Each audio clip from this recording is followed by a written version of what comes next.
ওম শান্তি। আজকের সাকার মহাবাক্য 25শে এপ্রিল 2024।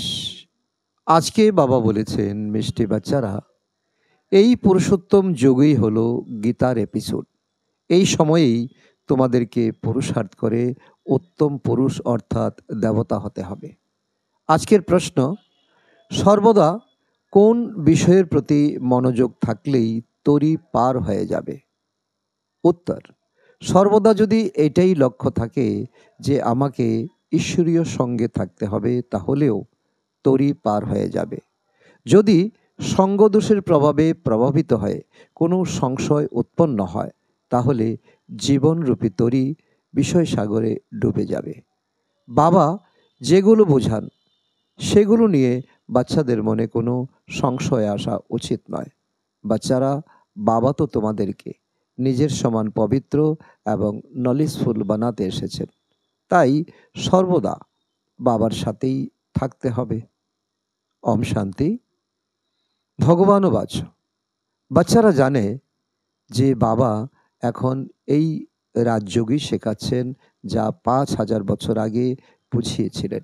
বাচ্চারা জানলেও দুনিয়ার মানুষ তো জানে না, তাই তাদেরকে জিজ্ঞাসা করতে হবে যে গীতার ভগবান কবে এসেছিলেন।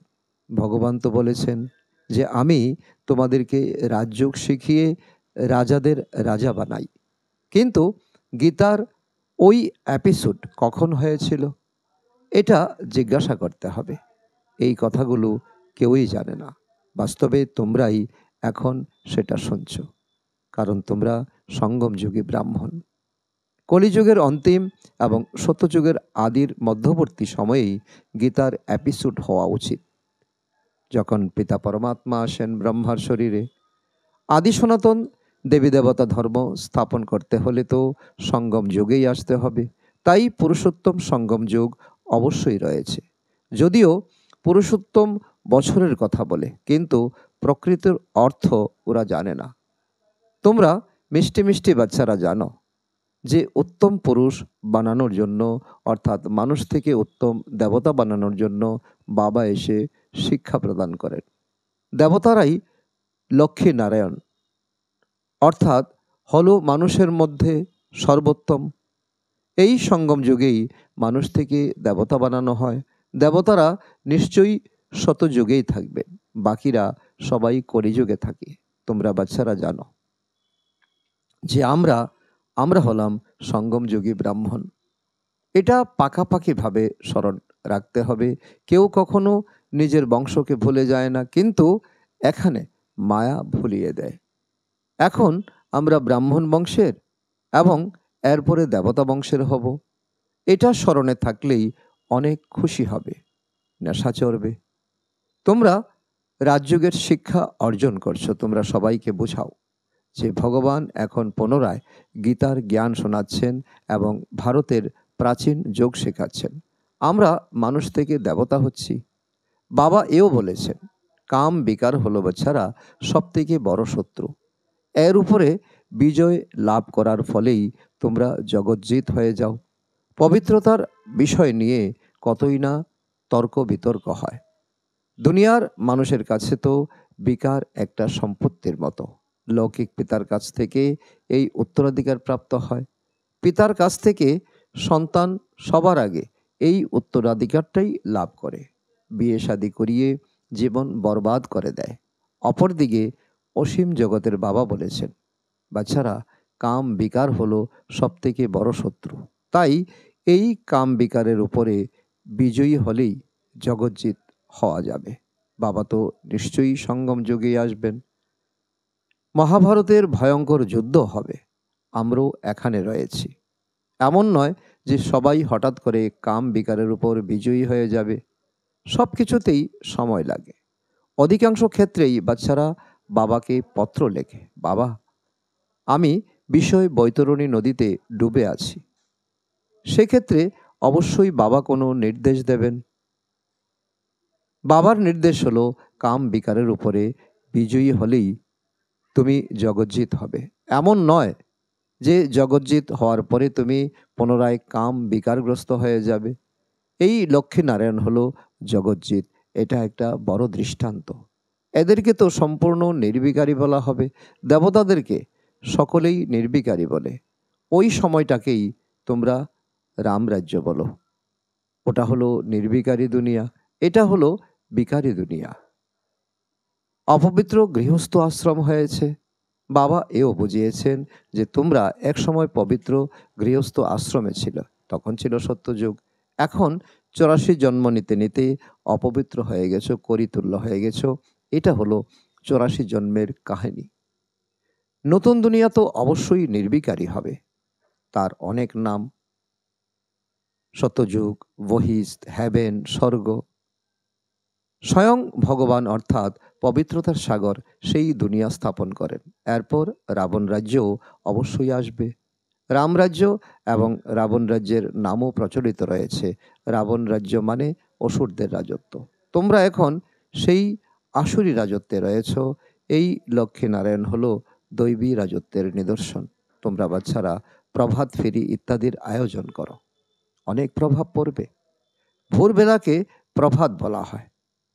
ওই সময়ে মানুষ শুয়ে থাকে, তাই দেরি করে কাজে বেরোয়।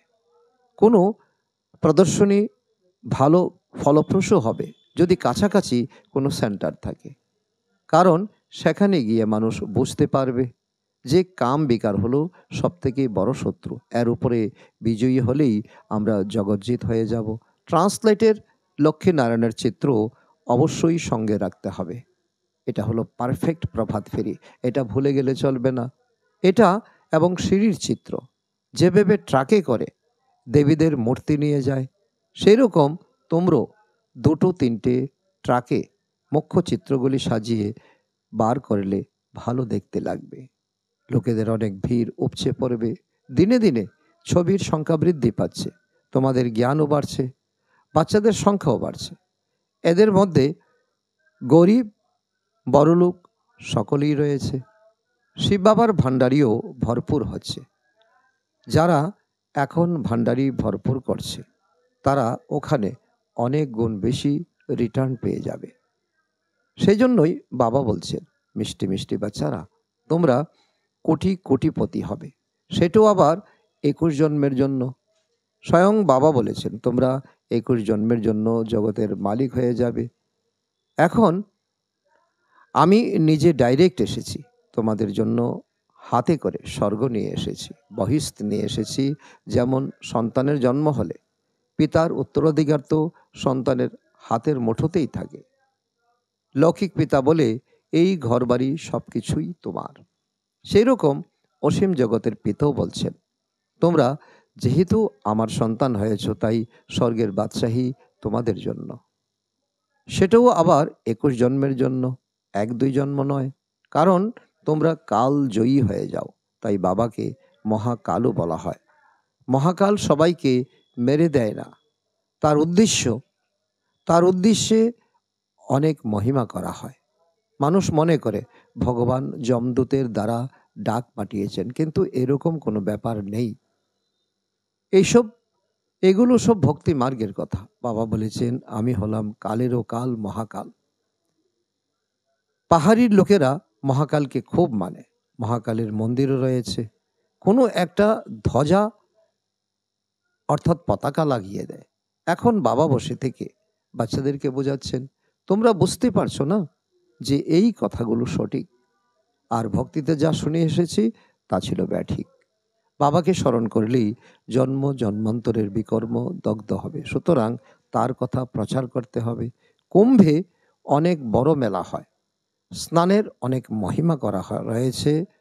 তোমরা বাচ্চারা 5000 বছর পরে এই জ্ঞান অমৃত পান করছো। এটাই হলো প্রকৃত স্নান। বাস্তবে তো এটার নাম অমৃত নয়, এটা হলো পড়াশোনা, তোমাদের ভাগ্য বৃদ্ধির একমাত্র উপায়। এগুলো তো সব ভক্তি মার্গের নাম।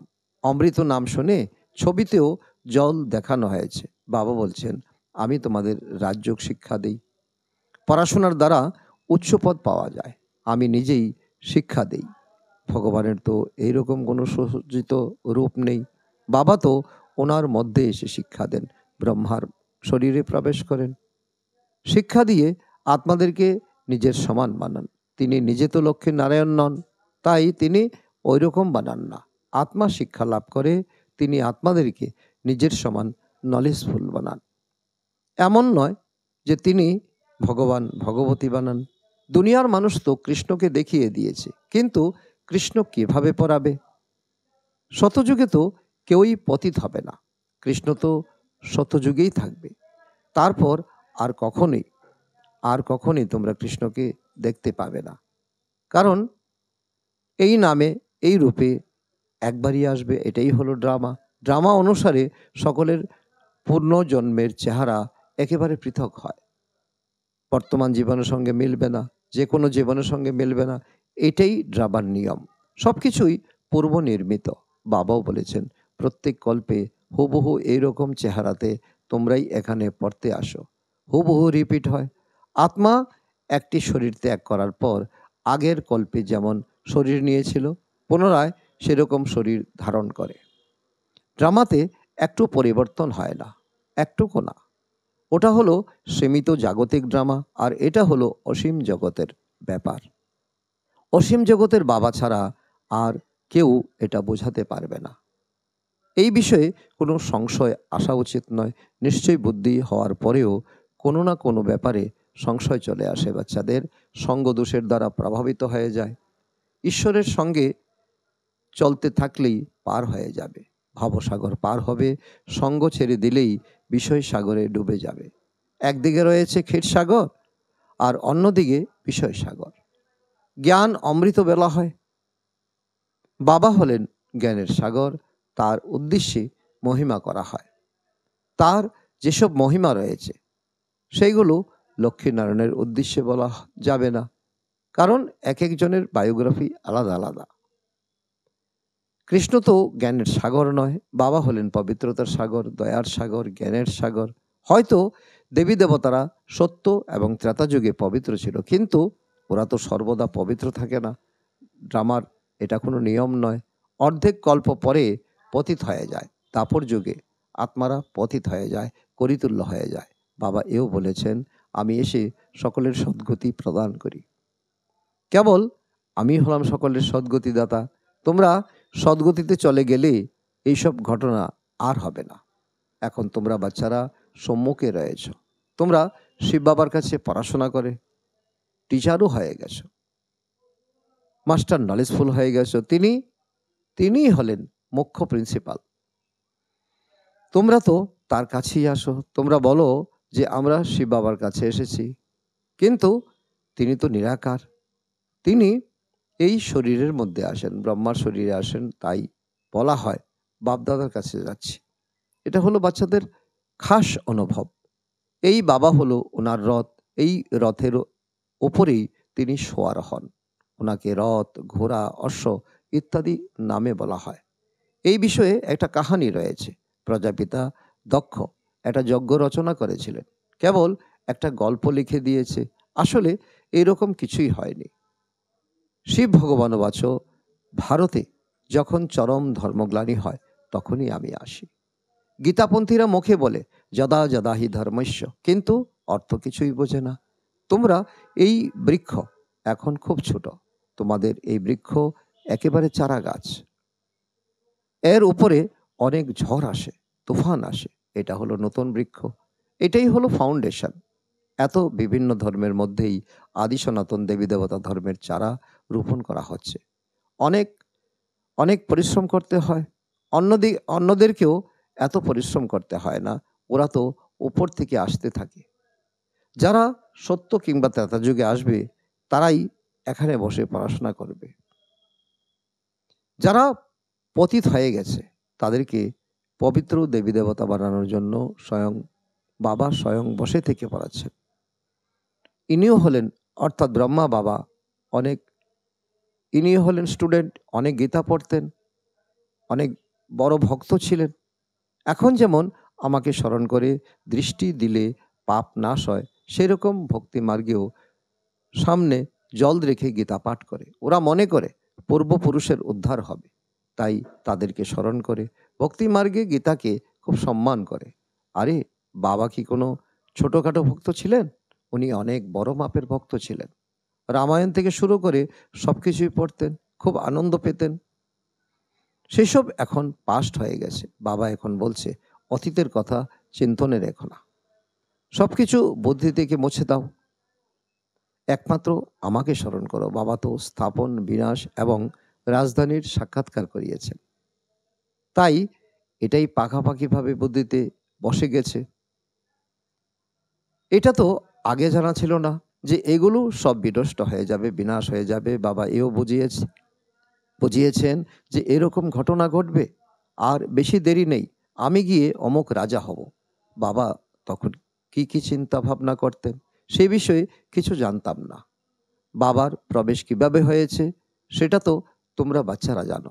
ব্রহ্মা, বিষ্ণু এবং শঙ্করের নাম তো বলে, কিন্তু এদের ভিতর কার মধ্যে ভগবান প্রবেশ করে সেটা দুনিয়ার কেউ জানে না। দুনিয়ার মানুষ বিষ্ণুর কথা বলে, কিন্তু তিনি তো দেবতা, তিনি কিভাবে পড়াবেন? বাবা স্বয়ং বলছেন, আমি ব্রহ্মার মধ্যেই প্রবেশ করি, তাই বলা হয় ব্রহ্মার দ্বারা স্থাপনা, বিষ্ণুর দ্বারা পালনা, আর শঙ্করের দ্বারা বিনাশ। এই কথাগুলো ভালোভাবে বুঝতে হবে, বুঝে অন্যকে বোঝাতে হবে। ভগবান বাচ, আমি তোমাদেরকে রাজযোগ শেখাই, কিন্তু ভগবান কখন এসে রাজযোগ শেখান আর রাজত্ব দেন এটা এখন তোমরা বুঝেছ। 84 জন্মের রহস্য বোঝানো হয়েছে, পূজ্য এবং পূজারীর বিষয়েও অনেক বোঝানো হয়েছে। সমগ্র দুনিয়া যে শান্তির রাজত্ব চায়, সেই শান্তির রাজ্য তো এই লক্ষ্মীনারায়ণের সময়ে ছিল। যখন লক্ষ্মীনারায়ণের রাজত্ব ছিল তখন বাকি সবাই কোথায় ছিল? শান্তিধামে ছিল। এখন আমরা শ্রীমদ অনুসারে এই কার্য করছি। এখন নিজে স্টুডেন্ট হয়ে পড়াশোনা করছি, অন্যকেও এই পড়াশোনাকে শোনাচ্ছি, অন্যকেও সেইভাবে বাবার সমান করে তুলছি। আগে অনেকবার করেছি এবং ভবিষ্যতে করব। এটাও জানা আছে যে কোটির মধ্যে কেউ বুঝবে। যারা দেবী দেবতা ধর্মের, তাদের বুদ্ধিতেই টাচ হবে স্পিরিচুয়াল নলেজ। এটা কেবল ভারতের কথা। যারা এই কুলের তারাই উঠে এসেছে এবং আসতে থাকবে। যেমন তোমরা উঠে এসেছো, সেরকম অনেক প্রজাও তৈরি হবে।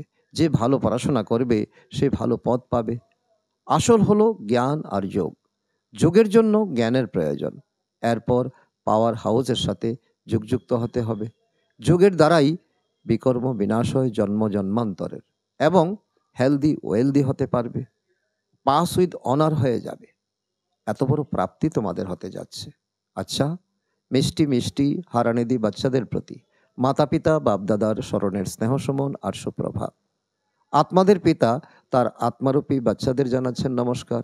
আমরা আত্মারূপী সন্তানরা আমাদের মাতা পিতা বাপদাদাকে জানাই স্মরণের স্নেহ সমন এবং সুপ্রভাত। আজকের ধারণার জন্য মুখ্য সার 1 নম্বর, যেটা অতীত হয়ে গেছে সেটা নিয়ে চিন্তন করা উচিত নয়। এতদিন যা কিছু পড়েছ সেই সব ভুলে কেবল বাবার কাছ থেকেই শুনতে হবে এবং নিজের ব্রাহ্মণ কুল সর্বদা স্মৃতিতে রাখতে হবে। নাম্বার 2, সম্পূর্ণ নিশ্চয় বুদ্ধি হয়ে থাকতে হবে, কোনো ব্যাপারেই সংশয় প্রকাশ করা উচিত নয়। ঈশ্বরীয় সঙ্গ এবং পড়াশোনা কখনো ছাড়া যাবে না। আজকের বরদান, আধ্যাত্মিক দ্বৈতের আকর্ষণে আকৃষ্ট হয়ে পরিশ্রম করা থেকে মুক্ত থাকা, আধ্যাত্মিক দ্বৈতা ভব। তার অর্থ হলো প্রেমিক তার হারিয়ে যাওয়া প্রেমিকাদের দেখে খুশি হচ্ছেন, বাবা খুশি হচ্ছেন বাচ্চাদেরকে দেখে।